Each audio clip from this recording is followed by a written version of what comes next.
Cualquier empresa, por muy pequeña que sea, la organización sindical en esa empresa puede dar sus frutos. Estamos acostumbrados siempre, ¿no?, a las victorias o mejoras o conflictos colectivos en empresas grandes, en multinacionales. No tiene por qué. Nuestro modelo sindical en este caso es más permeable o se adapta mucho mejor a la pequeña y la mediana empresa. Y no olvidemos, Paul, que el 98% o 95% de las empresas de este país son pymes. Por lo tanto, hay una falta de organización sindical impresionante. Por esto, cuando hablamos de poder, es tan importante que los trabajadores y trabajadoras puedan generar un contrapoder en la empresa, ¿no? Y nos puede servir al hilo de intentar reflexionar sobre esto. Porque, ¿qué poder tienen los trabajadores en la empresa? Los trabajadores en la empresa tienen mucho poder, más de lo que realmente saben. Lo único que falta es organizarse en el puesto de trabajo. Por eso, el empresario directamente, con tener la firma de un contrato de trabajo, ya tiene poder sobre el empleado o la empleada. El trabajador, en cambio, no tiene ningún poder hasta que no se organiza con sus iguales en el puesto de trabajo. Y es una reflexión que quería hacer a la hora de buscar, intentar alternativas viables en los centros de trabajo para evitar este tipo de abusos de poder por parte de las empresas, Paul.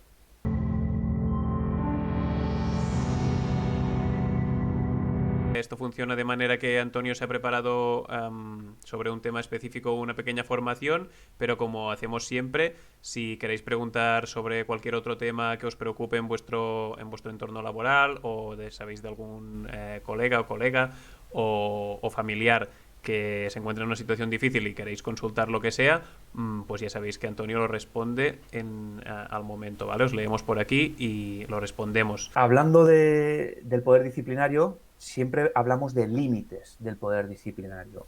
Hay una serie de límites, creo que 6 o 7 límites, porque al final el poder disciplinario de la empresa no es absoluto, ¿no? No tiene un poder dictatorial contra los trabajadores y trabajadoras. Estamos en un Estado de Derecho, regidos por una Constitución, por una normativa laboral, y por lo tanto, cualquier actitud que tenga el empresario, cualquier medida que tome el empresario, tiene que estar regulada, ¿no? Tiene que actuar dentro de un margen legal. Entonces, el primer límite es que el poder empresarial solamente puede circunscribirse a la jornada laboral o al centro o lugar de trabajo, como norma general. ¿Qué significa esto? Que la empresa me puede sancionar o puede detectar que yo tengo una falta cuando hay cosas que yo hago, que ejecuto, hechos que se producen dentro de la jornada o en el lugar de trabajo. Esto digo con carácter general porque hay en ocasiones que la empresa puede sancionarte por cosas que realices fuera del lugar de trabajo. Por ejemplo, se me ocurre la competencia desleal, ¿no? Por ejemplo, hay contratos de trabajo en el que se incluyen cláusulas de que yo no puedo trabajar en otros sectores, o sea, en otra empresa del mismo sector o de la misma actividad o similar económica, y la empresa en ese caso me puede sancionar, ¿no?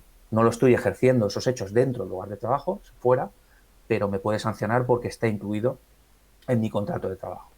Como segundo límite, podemos decir que la falta y la sanción tiene que estar siempre reconocida o tipificada, como decimos los juristas.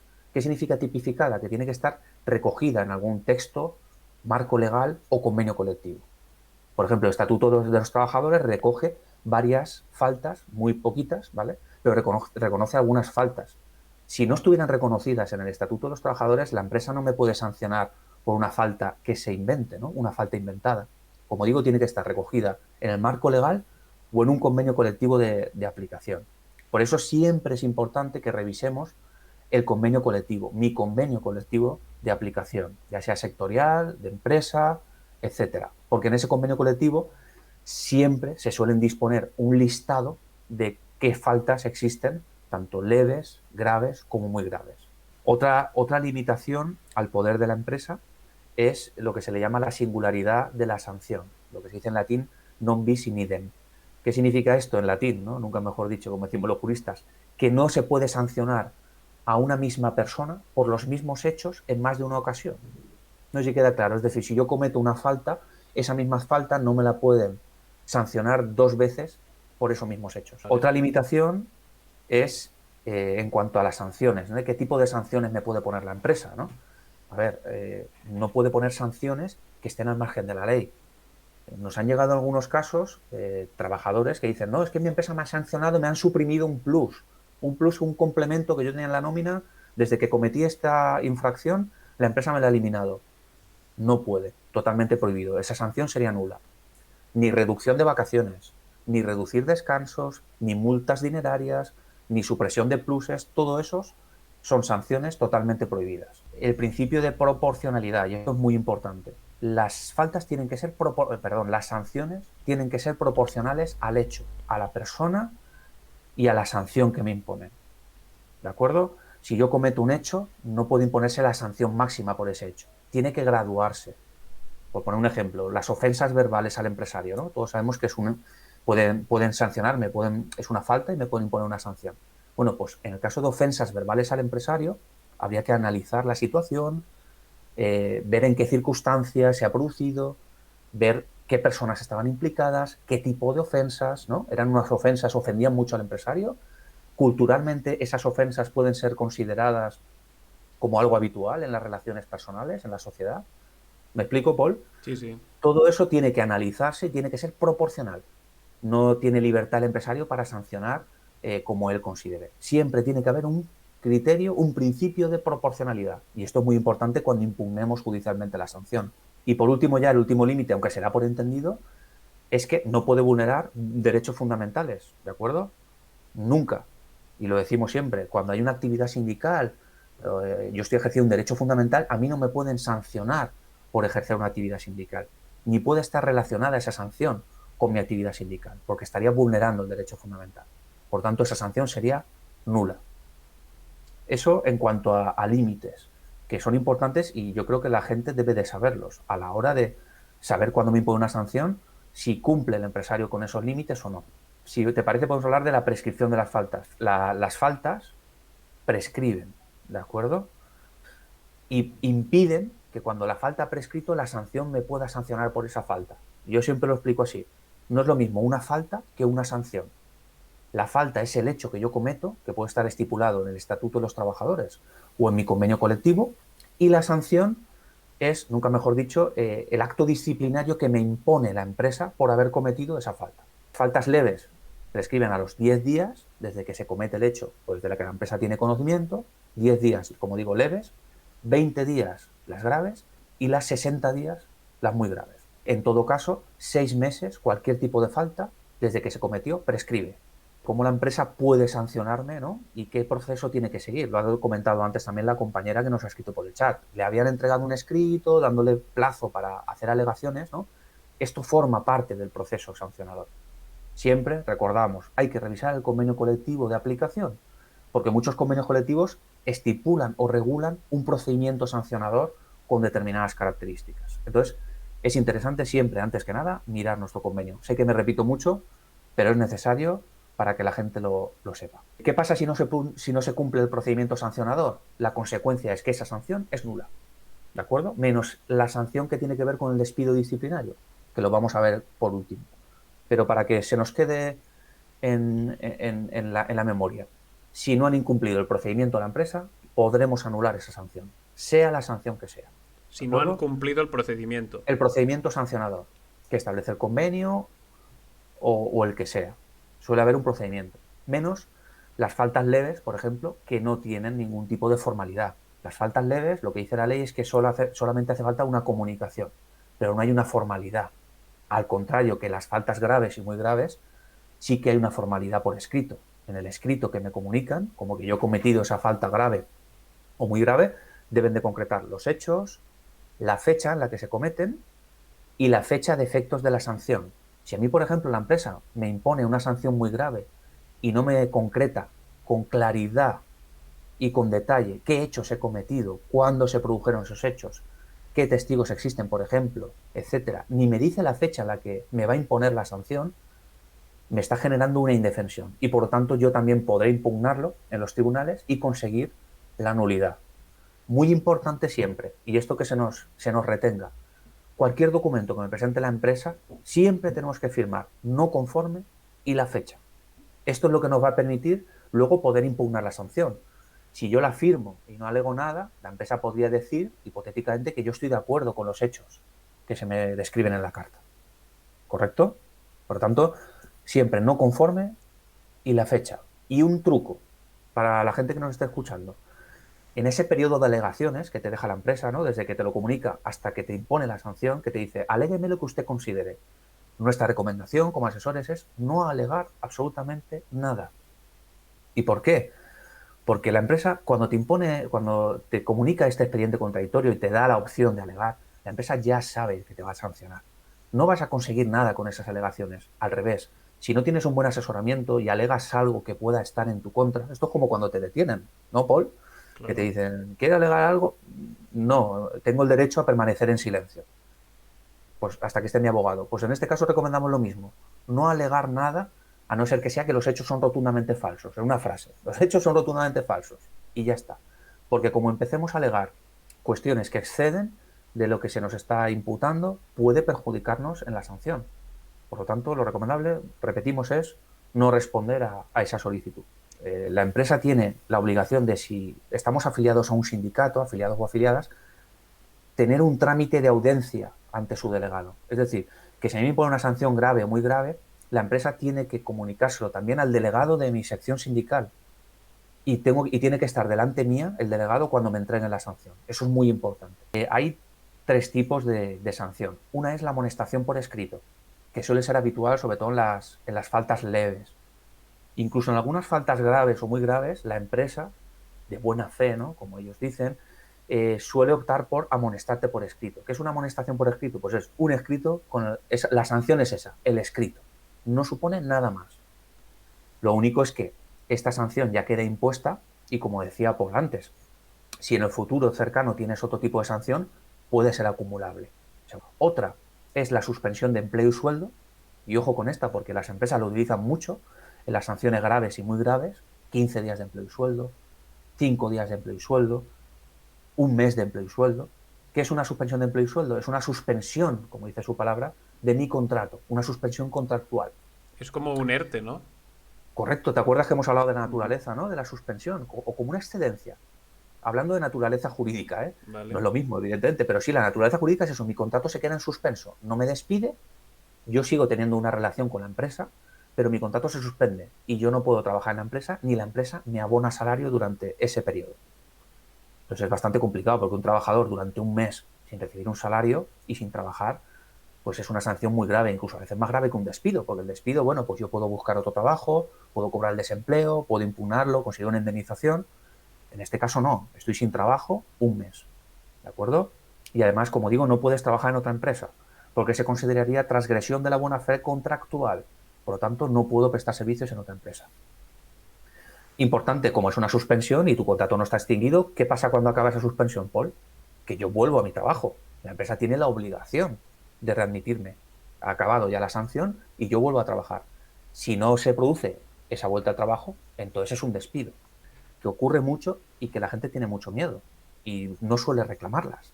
Entonces es peligroso por lo que digo, porque pueden acumularse esas sanciones y se puede convertir en una muy grave. Incluso Por las último, amonestaciones, ¿no? Se podrían también... ¿qué? Las amonestaciones incluso que parecen Claro, claro, prácticamente eso es. inofensivas, también es importante lucharlas o negarlas o invalidarlas si no las Eso es, hemos Paul. hecho. Eso es. Cualquier falta leve, cualquier amonestación por escrito se puede impugnar también y se puede conseguir que se anule.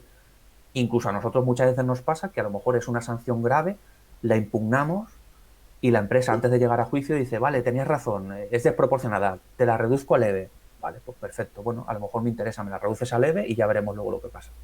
Muchas Bueno, veces la empresa incluso claro. reconoce que la sanción era desproporcionada. Esto también es un clásico, ¿no? A la que ven que la persona trabajadora con Claro, la que se están metiendo conoce sus derechos y está sindicada y no está sola, la empresa rápidamente, ya lo hemos dicho muchas veces, y es un clásico, como digo, recoge cable y pone el freno. Así eso que, es. como siempre decimos, pues sindicaros y organizaros y apoyaros en el lugar de trabajo, como intentamos hacer Correcto. aquí y como sabemos que muchas intentáis hacer también en vuestras oficinas, fábricas, restaurantes y en todos sitios. Hemos dicho amonestación por escrito, suspensión de empleo y sueldo y la más famosa, ¿no?, que es el despido disciplinario, que ahora hablaremos un poquito al final de él, para que se sepa. En cuanto a las impugnaciones de la sanción, y con esto ya acabamos con qué pasa y cómo puedo impugnar yo mi sanción, decir que tenemos 20 días hábiles para impugnar esa sanción. 20 días hábiles, recordamos, son días que no son sábados, domingos ni festivos. ¿De acuerdo? Desde que se me impone la sanción, no desde que inicia el procedimiento sancionador, desde que cometí la falta, no. Desde que me impongan la sanción, desde que la sanción tiene efectos, desde ese momento empiezan a computar 20 días hábiles para yo contactar con mi sindicato, asesorarme y ver si hay posibilidad jurídica de impugnarla. Si se gana el juicio, hay una sentencia donde ahí se valora todo. En ese juicio podemos aportar testigos. Yo no cometí este hecho. Podemos aportar grabaciones de audio. Podemos aportar cualquier elemento de prueba que sirva para desmontar el argumentario de la empresa, ¿no? Que ha dicho que cometió una serie de hechos. O bueno, yo puedo alegar todo esto. Incluso si ha habido vulneración de derechos fundamentales, como decimos, ¿no? La actividad sindical o lo que sea, también lo alegaremos en el juicio. Y si hay una sentencia que nos da la razón, automáticamente el juez ordenará la anulación de esa sanción. Por lo tanto, esa sanción desaparecerá de mi expediente en la empresa. Muchas consultas nos llegan porque la gente tiene miedo y piensa que cuando una empresa le sanciona, esa sanción queda como en un expediente suyo, como en una mochila que se va llevando de empresa a empresa. Y que luego las empresas, a la hora de contratar, pueden revisar si ha sido sancionado anteriormente en una empresa. Rotundamente falso. Como una lista negra, ¿no? Correcto, rotundamente falso. Las sanciones que a mí me impone mi empresa se quedan en mi empresa y son además ¿cómo decirlo? Una información protegida, de carácter personal. ¿Siempre hay que llegar al juicio o no necesariamente? No necesariamente, lo que siempre decimos, si nosotros en muchas ocasiones lo que ocurre a las empresas y a las gestorías de las empresas, ¿no? Que no olvidemos que son los que elaboran, ¿no? Este tipo de sanciones y tal, es que piensan, y tienen razón, que el 90% o más de los trabajadores y trabajadoras no impugnan las sanciones. Entonces, suelen tener defectos de forma, esas sanciones, suelen tener defectos de forma, o adolecen de los hechos, de concreción de hechos, o falta algún tipo de elemento en el procedimiento, adolecen de defectos. Un trabajador impugna esa sanción, dicen, ostras, no vamos a llegar a juicio por esta sanción porque me lo van a ganar. Entonces no se suele llegar a juicio por una sanción, se suele pactar en la conciliación previa, hay una conciliación antes, y se suele pactar o una rebaja o una retirada de la sanción. ¿Has terminado, Antonio, de lo que nos querías comentar? Bueno, quedaba lo más importante, que es el Ah, despido disciplinario. Siempre hay que estar a la gravedad, ¿de acuerdo? Tiene que ser un hecho muy grave y proporcional. ¿Qué es lo que ocurre? Que el Estatuto de los Trabajadores regula muy pocas causas de despido disciplinario. Y las resumo muy brevemente, son 7.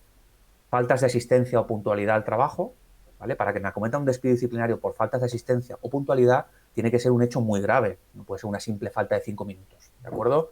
Para eso hay que mirar las sentencias y hay que mirar lo que dice la jurisprudencia. 2. Indisciplina y desobediencia en el trabajo, ¿de acuerdo? Si yo tengo desobediencia por parte de la empresa y tal, también me pueden hacer un despido disciplinario. Ofensas verbales o físicas, que ya lo hemos dicho antes, Paul, tienen que siempre estar muy atentas al contexto, ¿no? A las circunstancias, a las personas, a qué tipo de ofensas. Transgresión de la buena fe contractual, que esto significa cualquier comportamiento que yo tenga negligente, ¿no? Entre comillas, ante la empresa, y esto es muy abierto, deja muy abierto a las empresas a que digan que he transgredido la buena fe contractual para poderme aplicar una sanción, un despido disciplinario. que esto es como Disminución muy interpretable, ¿no? Como muy muy... interpretable y por eso hay que estar bien asesorados y la jurisprudencia ha matizado qué significa esto. También por disminución del rendimiento, ¿no? Que solemos decir muchas veces, me han despedido por disminución voluntaria de mi rendimiento. Pues es porque hay una causa que permite que me despidan por ello. Embriagadez o toxicomanía, perdón, es decir, tienen que ser habituales y repercutir negativamente en el desarrollo de mi trabajo. No vale que yo en mi tiempo libre, fuera de mi jornada laboral, si no repercute, la empresa no me puede sancionar por ello, evidentemente, ¿eh? Tiene que haber una repercusión directa con mi puesto de trabajo. Y cuando existe un acoso discriminatorio, Paul, y esto es muy importante, cuando hay una discriminación sexual, de género, racial, etnia, ideológica, religiosa, la empresa puede despedir al trabajador que cometa este tipo de discriminación. Lo más importante del despido disciplinario es que no obtengo ningún tipo de indemnización cuando se produce. 0 € de indemnización. ¿De acuerdo? ¿Esto significa que yo no tenga finiquito cuando me... Te lanzo la pregunta, Paul. Cuando me despiden y de forma disciplinaria no me dan indemnización, ¿significa que no tengo finiquito? Mi respuesta es que creo que no, porque el finiquito es las vacaciones que no has cumplido convertidas en sueldo. Así que indemnización y finiquito son dos cosas que van por separado y por tanto el no tener indemnización no nos deja sin finiquito. ¿Estoy en Correcto, lo cierto? correcto. Correcto, correcto. Además, muy bien explicado. Es así, ¿no? Entonces, si yo al final me despiden de forma disciplinaria, demando, porque puedo impugnar, ¿eh? Recordemos, es una sanción. Yo impugno el despido y lo gano. Aquí no es nulidad, a no ser que haya vulneración de derecho fundamental, sino que se convertiría en improcedente. Y entonces la empresa tendría la obligación de pagarme la indemnización de 33 días de salario por año trabajado que no me pagó en el momento del despido.